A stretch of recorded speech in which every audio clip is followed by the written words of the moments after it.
Have you ever begged God to let someone stay? I don't mean casually. I mean desperately. You prayed through tears. You promised you would change. You told God you could not survive another loss. And still, they left. That kind of loss doesn't just break your heart. It shakes your faith. Because when God removes someone you are pleading to keep, it feels less like love and more like betrayal. You start asking questions you never wanted to ask. Why would God take what I was praying for? Was I wrong to love? Was I wrong to hope? But what if God didn't remove them to punish you? What if He removed them to save you? In this message, we are going to step carefully into a truth that is difficult to accept when your heart is still bleeding. Sometimes God removes people not because they are bad, but because keeping them would cost you your soul. What feels like rejection may actually be rescue. What feels like punishment may be protection. You will begin to see that loss is not always the enemy of faith. In Scripture, removal often comes before restoration, separation before growth, and silence before clarity. God does not always explain what He takes, but He is always intentional about what He protects. Together, we will explore why God allows certain relationships, opportunities, and seasons to end even when you beg Him to keep them. You will discover how attachment can quietly replace trust, how love can turn into bondage, and how God sometimes closes doors not to hurt you, but to lead you back to yourself and back to Him. There is a unique kind of pain that comes when you do everything right. You pray, you fast, you surrender, and still, God allows the separation. You didn't walk away carelessly. You didn't stop believing. You begged. And when they left anyway, it felt like heaven turned its back on you. In moments like this, faith becomes confusing. You wonder if prayer has limits. You question whether God listens differently to others. Scripture gives voice to this ache. David cried, "Why, Lord, do you stand far off? Why do you hide yourself in times of trouble?" This is not rebellion. It is grief spoken honestly. Psychologically, loss after prayer can create a sense of betrayal trauma. Spiritually, it exposes a hard truth. Prayer is not a contract. God is not obligated to preserve what we love, only what will ultimately heal us. Sometimes heaven says no, not because your request is wrong, but because your attachment has become dangerous. God sees not just the pain of losing them, He sees the cost of keeping them. And His silence is not cruelty. It is foresight. At first, it felt like love. Safe, comforting, necessary. You told yourself it was a gift from God, and maybe it was for a season. But over time, something subtle shifted. Your peace began to depend on their presence. Your joy rose and fell with their words. Losing them felt unthinkable, not because you loved deeply, but because you no longer knew who you were without them. Scripture warns us gently about this kind of attachment. Cursed is the one who trusts in man, who draws strength from mere flesh. This verse is not condemning love, it is exposing dependence. God never intended another human being to carry the weight of your identity or security. Psychologically, dependence blurs boundaries. Spiritually, it replaces trust in God with fear of loss. That is often when God intervenes, not to shame you, but to free you. When God removes someone you cannot imagine living without, He is not trying to break your heart. He is trying to return your heart to its proper center. Love becomes dangerous when it replaces God. And sometimes, the most loving thing God can do is to take away what you have begun to worship. There are moments when God removes someone not because the relationship was sinful, but because it had become subtle competition. You didn't choose them over God consciously. It happened slowly. Your prayers began to revolve around them. Your fears centered on losing them. Your future depended on their staying. Without realizing it, your heart built an altar, and God was no longer at the center of it. Scripture gives us a painful but revealing picture in Abraham's story. God asked him to place Isaac on the altar. Isaac was not evil. He was a promise. But when the promise began to occupy the place of the promiser, God intervened. Not to destroy Abraham, but to realign his worship. Spiritually, God will not share the throne of your heart.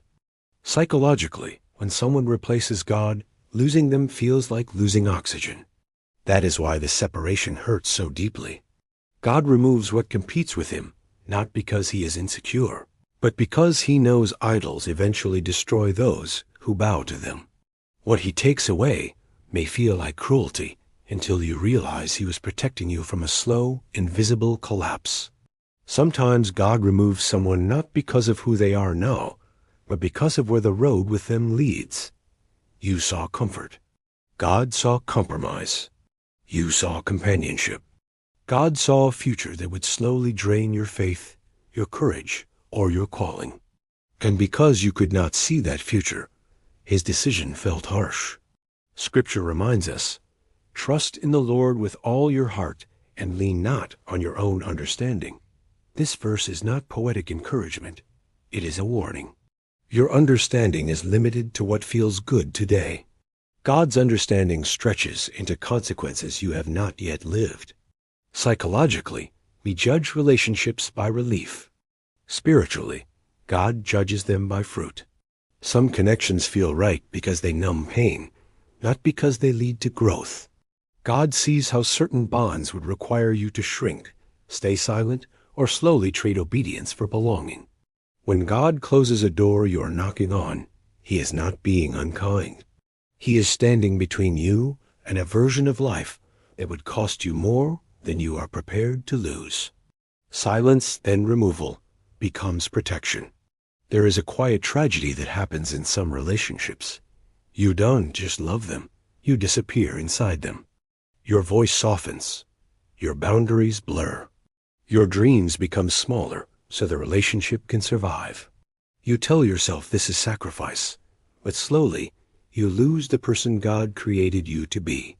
Scripture asks a piercing question. What good is it for someone to gain the whole world, yet forfeit their soul? This is not only about success or wealth. It is about any attachment that costs you your identity. God cares more about who you are becoming than who you are keeping.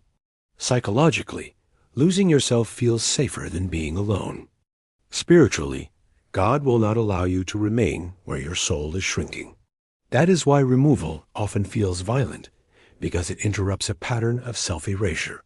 When God removes someone, he may be saying, "You are losing yourself trying to keep them." This is not rejection. It is rescue. God is returning you to your voice, your strength, and your dignity, even if the process feels unbearably lonely at first. Some people are not meant to stay, not because they are harmful, but because you began to lean on them in ways only God was meant to support. Their presence became a crutch. Their approval steadied you. Their staying reassured you that you would be okay. And without realizing it, your faith started walking with a limp. Scripture says, "We live by faith, not by sight." Sight includes what you can hold on to: people, routines, familiar voices. God sometimes removes what stabilizes you externally, so he can strengthen you internally. What feels like collapse is often rehabilitation. Psychologically, crutches feel safe because they reduce pain. Spiritually, they delay healing. God is not cruel for taking them away. He is committed to your wholeness. A faith that cannot stand alone will not survive long journeys. When God removes someone you relied on, he is not setting you up to fall. He is teaching you how to stand. And when you finally do, you will realize that the strength you thought you lost was actually being built all along. If God has removed someone from your life and you are still grieving the loss, hear this with gentleness. You were not rejected, you were protected. God did not ignore your prayers. He answered them in a way your pain could not yet understand. What he removed was never meant to destroy you. It was meant to free you. You are not weak for missing them. You are not faithless for hurting. Loss hurts precisely because love was real. But God's love is deeper, still deep enough to take away what would have slowly taken you away from yourself. The same God who allowed the separation is the God who is now rebuilding you. Not into who you were before, but into someone stronger, clearer, and more whole. One day, you will look back and realize that the door you begged God to keep open was the door He closed to save your future. If this message resonates with you, write in the comments, "God knows what He's doing." Let it be your declaration of trust, even if your heart is still healing. And if you need more messages like this, consider subscribing and sharing this video with someone who is struggling to understand the painful goodbye. You are not alone, and this loss is not the end of your story.